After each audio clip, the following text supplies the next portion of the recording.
You're watching WKYT News at noon. Good afternoon. The news continues on WKYT, and we're right now hitting 12:30. Petty, vindictive, and a bully. Former Governor Steve Beshear used those words to describe current Governor Matt Bevin this morning. Beshear held a news conference to defend his administration. It comes a week after Governor Bevin alleged wrongdoing during Beshear's 8 years in office. WKYT's Hillary Thornton is live in Frankfort right now with our top story at 12:30. Hillary?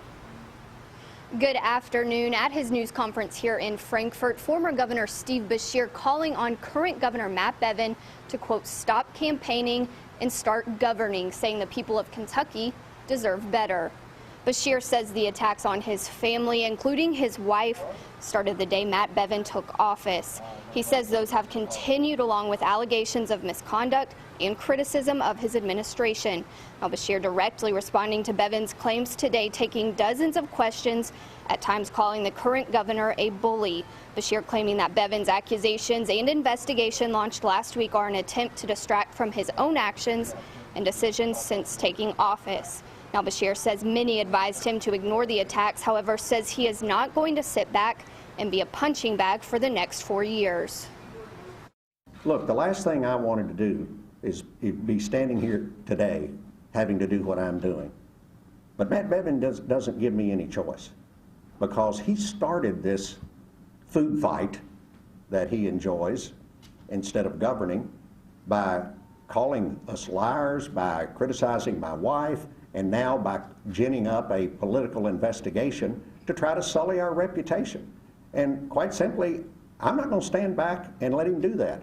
I'm proud of what we did for 8 years. Did address the issue of his Secretary of the Personnel Cabinet, Tim Longmire, who did last week plead guilty to a federal bribery charge, saying that Longmire betrayed both him and the First Lady, as well as others in the administration. He went on to say that if they had any knowledge of his criminal activity, he would have been fired on the spot. Live in Frankfort, Hillary Thornton, WKYT. Now, Governor Matt Bevin is in Europe right now for an economic development trip, but his office issued a response via email just a few minutes ago, around noon today, and it says, quote, after a top-level appointment of both him and his son pleaded guilty to federal bribery last week, former Governor Beshear is merely trying to protect what is left of his legacy. Every wild, baseless accusation he has attempted to levy is not corroborated by any facts whatsoever. Governor Bevin is focused on the job the people of Kentucky elected him to do, which is to restore fiscal responsibility and create economic opportunity. He will let the investigation take its course and said all he intends to say about this matter. That is the statement from Governor Bevin regarding the comments of Governor Beshear earlier today.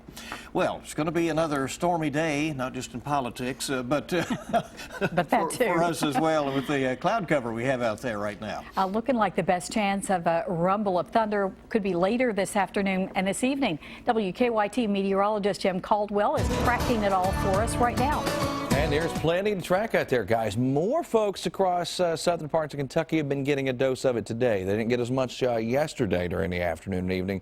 They got more during the early morning hours. And now we're tracking that particular area for more development. There you see some of the showers and thunderstorms pressing through. And I want you to notice below that main line, you could see back towards Somerset, you can see these showers and eventually what will turn into thunder showers that are starting to pop up and develop. That is a good sign that that atmosphere is still loaded and ready to develop more. And that's going to be the primary zone of formation as we head through the rest of the afternoon and evening here. There you see some more of the heavy rain still showing up across parts of southern Kentucky, from London to Burning Springs there, and more so into eastern Kentucky. We track a few more, even here in Lexington, where it's starting to get light, especially on the west end of town, right around Keeneland. And they're getting ready to go with their first post on the final Wednesday of the spring meet. So the rain now showing up on that end of town, and I'm afraid we'll have even more.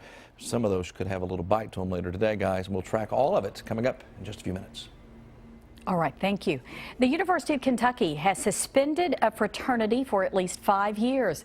A complaint filed against the Phi Kappa Psi fraternity says students were forced to partake in alcohol consumption, sleep deprivation, and humiliation. The allegations are from last fall and spring semesters. The university says the fraternity cooperated with the investigation, but because of the violations, will be banned until 2021. This, I think, sends a clear signal about the importance of safety, the importance of our students on our campus, and the fact that we will not tolerate under any circumstances hazing or things that potentially harm our students. The university says fraternity members living at the fraternity's house on Aylesford are expected to move out by May 8th. Employees tackled a man suspected of stealing from a tip jar at a Lexington bar. Police say Dorian Webb stole money from the tip jar at Max Karaoke on Lane Allen Road just before 3 this morning. When the DJ confronted him, employees say Webb pulled out a gun. They calmed him down while customers left the bar. He eventually tried to get away, and that's when employees made their move. Once I saw the weapon pulled from his waistband, and I knew right then and there that this could not end well. Right when it reached the lip of his pants or his pocket, I thought it was his pocket. That's when I decked him, and then as he was going down, grabbed him by the neck and grabbed his hand as well. Now, employees say Webb also had a knife in his pocket. He's charged with robbery. No one was hurt. In southern Kentucky, police are wanting to find the vandals who have targeted a city park. We got a look at the damage at the Bill Woods Park in downtown Williamsburg this morning. Vandals damaged a fountain, wrote graffiti on some benches, and also set a large tree on fire at the park. The mayor tells WKYT's Phil Pendleton he thinks the damage happened overnight and believes juveniles are likely behind it. Have a full story on that a little bit later today. Well, he says the project is moving along. Today we got an update on the Centrepointe project in Lexington, as well as some other improvements planned for downtown. WKYT's Caitlin Sentner shows us what's in store for the city, new at 12:30. A panel met Wednesday to give an update about what's happening with projects downtown. A main talking point as of late, and something you just can't miss if you're driving downtown, is that Centrepointe project. Dudley Webb sat on the panel. We talked with him about what's happening with that project. The square sitting in the heart of downtown hasn't seen much development in recent years. It's planned to include a 170,000 square foot, 10-story office building with a bank and a restaurant on the ground floor, an 11-story Marriott hotel, a separate extended stay hotel, apartments, and underground parking garage. Right now you're seeing a lot of activity in the hole. It's necessary for us to go ahead and put weatherproofing around the limestone edge of the project, so that's happening. It's like a swimming pool edge. Next step will be they'll put a liner on. Next step will be on that. They'll put the retaining walls in. That'll form the garage. Then we're going to go right on up with the project.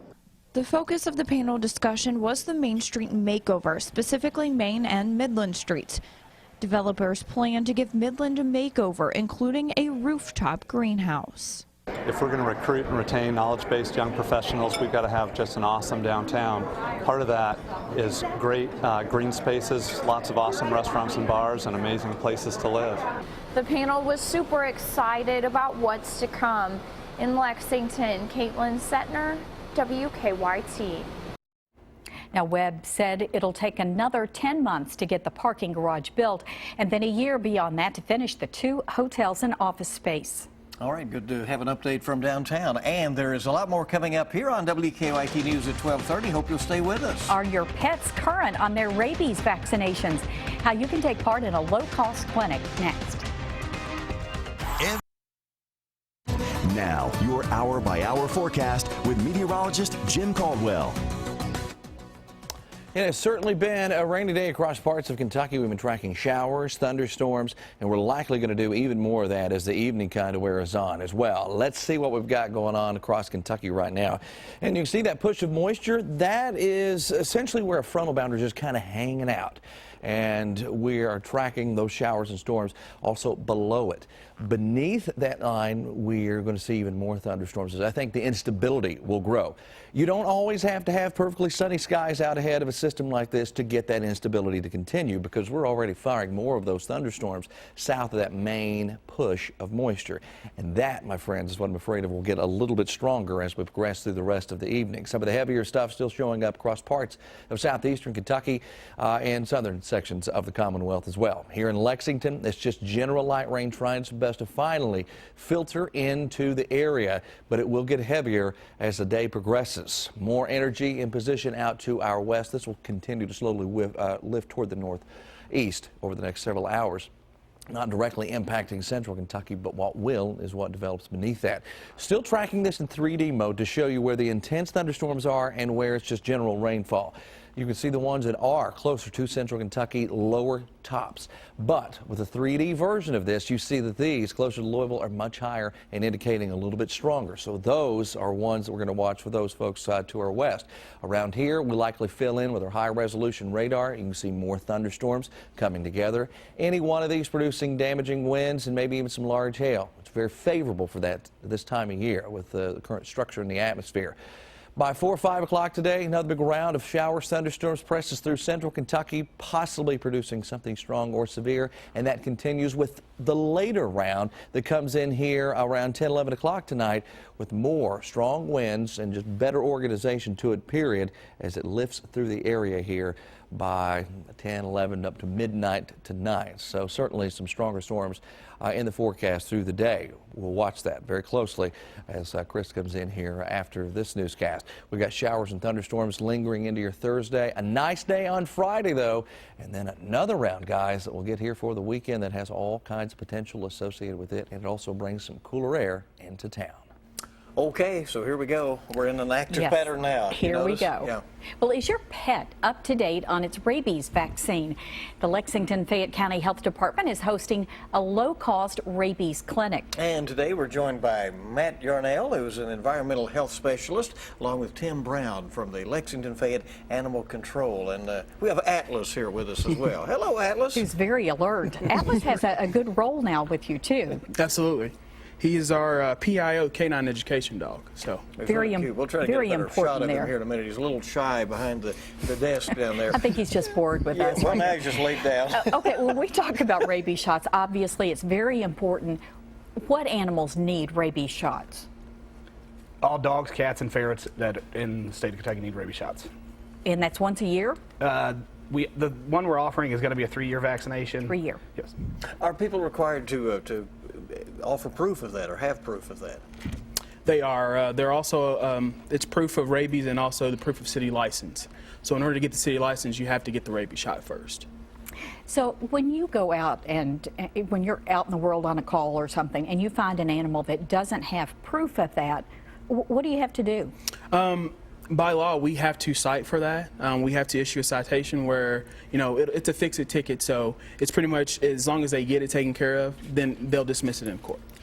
Matt, do you find that most people, have this taken care of and are responsible, and maybe it's their annual visit to the veterinarian? We'll have Dr. Butch with us, by the way, here in just a couple of minutes. Or do you find that oftentimes there are people who cannot provide proof that their animal has We get that a lot. They cannot show proof, so we do also show them, where they must go get it, and then they'll call us, tell us that it's finally up to date. So it is a pretty big problem. So if people are sitting out there and they think, I really need this, you have a low-cost clinic coming up. Tell us about that. Correct. It's on May 5th, Thursday. It's $3 per shot. So if you've got a bunch of animals, you're already going in saving money. It's on Georgetown Road at Douglas Park between the hours of 6 to 9 p.m.